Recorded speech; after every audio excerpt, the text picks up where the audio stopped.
Assalamualaikum dan salam sejahtera.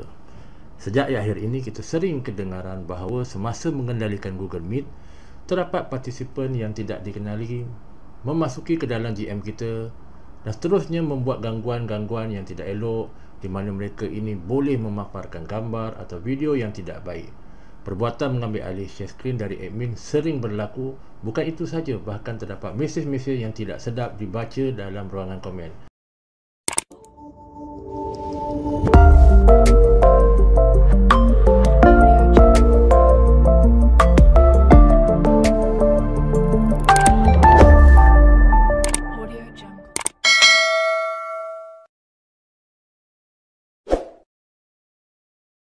Jadi pada video kali ini kita akan bantu dan mengajar anda semua bagaimana nak memastikan bahawa GM yang dibuat adalah selamat. Baiklah tuan-tuan dan puan-puan, so bagi guru yang dah ada link, bolehlah menggunakan link mereka yang asal. Bagi saya tiada, jadi saya buat instant link yang terdapat di hadapan ini, dan itu adalah paparan yang link yang kita sepatutnya gunalah untuk instant link ni. Okay, kita copy dulu dan saya akan simpankan di dalam Telegram buat sementara waktu inilah. Okay, cikgu-cikgu ya. Kalau kita lihat bar di bawah ni, apa yang penting ialah kita akan lihat ada beberapa ikon yang sangat berguna pada kita demi menjaga keselamatan. Okay.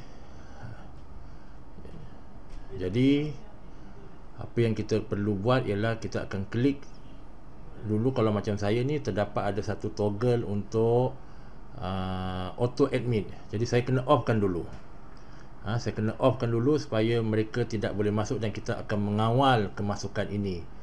Ini sangat penting. Kalau cikgu buat secara auto admin, kita akan dapati bahawa nanti orang boleh masuk sewenang-wenangnya yang kita tak kenal siapa untuk dibuang lah. So seterusnya kita akan lihat di sini ialah bagi security, host control ni sangat penting. Okay, apabila kita menjadi admin, yang paling penting kita kena offkan yang pertama itu share dia screen dengan send chat message. Ini sangat penting. Okay, sangat penting. Dan begitu juga kita juga harus offkan bagi quick access ini supaya mereka juga tidak boleh masuk sewenang-wenangnya, dan kita kena kontrol pada di sinilah. So kita kenal, kita baru kita lepaskan. So kalau kita tak kenal, kita jangan bagi. So ini adalah turn off bagi auto admin.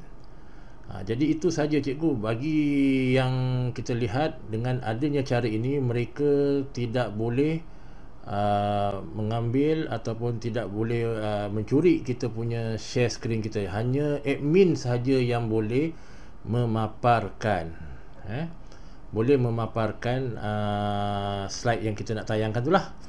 So cikgu berhati-hati. Sini memang kita kena off kan. Bila ada keperluan, baru kita onkan balik. Okey, baiklah. Seterusnya kita akan cuba masuk dari melalui partisipan pula, link yang tadi yang saya copy tadi. Okey. Apabila kita masuk dalam link partisipan, okay, kita cuba untuk masuk, ask to join, dan kita akan lihat di dalam admin kita akan nampak inilah pop-up untuk admin. So tidak ada lagi auto admin. So saya minta tuan-tuan yang bagi membuat maju-maju besar, harap kita kena buat macam ni lah untuk mengelakkan sesiapa pun yang boleh masuk. Okay. So bila kita membenarkan, kita akan lihatnya. Sekarang ni kita berada di sudut pandangan bagi partisipan. Kita akan lihat di bawah ini bahawa share screen itu tidak lagi aktif, dan juga chat messaging itu tidak lagi berfungsi, dan mereka tidak boleh menghantar apa-apa saja. So ini adalah langkah keselamatan yang paling baiklah setakat ini.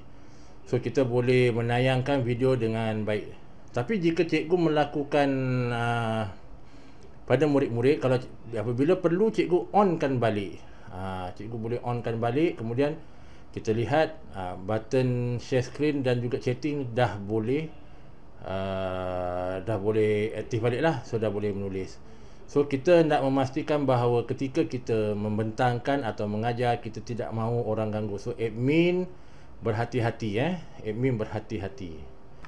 Seterusnya, kalau kita dah turn off sharing file itu, so kita nak lantik orang yang tertentu untuk membantu kita. So bagaimana kita nak buat? Bagaimana kita nak buat supaya orang lain juga boleh membantu kita, atau anak-anak murid kita boleh present? So pada utama ialah kita kena show all user ni. Kita akan nampak ada senarai nama. So dalam ni ada 3 orang lah yang berada dalam senarai nama ini. Dan kalau kita lihat sekarang pada skrin yang satu lagi, sebagai peserta kita tengok dia punya untuk sharing screen dia dah off. Sebab dia bukannya, sebab kita dah turn off tadilah. So apa yang kita kena buat ialah melantik orang-orang ini untuk menjadi kita punya pembantu yang dipanggil co-host. So caranya klik pada 3 dot itu, kemudian pilih kepada co-host pilih kepada co-host. So dia dah jadi, dan kalau kita lihat pada skrin yang tersebut, dia dah boleh present. Tapi saya nak ramai orang. Ada orang cakap lah kan, saya nak lebih ramai lagi orang. Boleh tak? Sebenarnya memang boleh. So pergi balik kepada admin punya ruangan, dan kita lantik orang yang kedua yang belum jadi host itu membantu kita juga dengan menekan butang 3 dot tadi. Okey, lantik dia sebagai host. Lantik dia sebagai host. So kalau kita tak perlukan dia lagi, maka kita turn off balik, kita remove dia sebagai hosting, maka dia tidak boleh. Kemungkinan juga kita lantik orang tertentu, yang ini untuk bahagian admin, so yang ini untuk bahagian sharing file. Jadi mereka ini boleh membantu kita. So cikgu jangan susah hati, walaupun kita share, kita turn off sharing screen, kita juga boleh melantik individu tertentu untuk membantu kita. So sampai setakat ini saja cikgu. Kita jumpa lagi di konten yang akan datang. Bye bye.